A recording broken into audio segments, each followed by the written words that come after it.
สดีค่ะชื่อเด็กหญิงธนชชาตพันธ์อายุ13 ปีวันนี้จะมาร้องเพลงไม่พูดก็ได้ยินขอเชิญรับฟังได้เลยค่ะ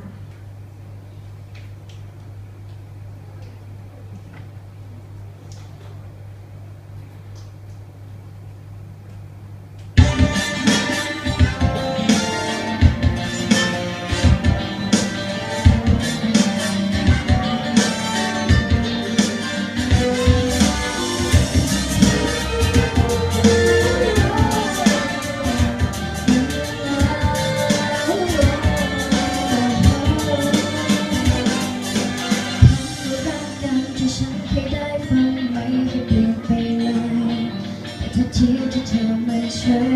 อยู่ตรงข้ามกันคนที่คุ้นเคยรักจะเหมือนเคยวันนี้ที่ฉันไม่ได้จำคนที่เคยใกล้ชิดทุกวันอยู่ห่างเธอไปกอดกับฉันที่ทำให้เจ็บทุกครั้ง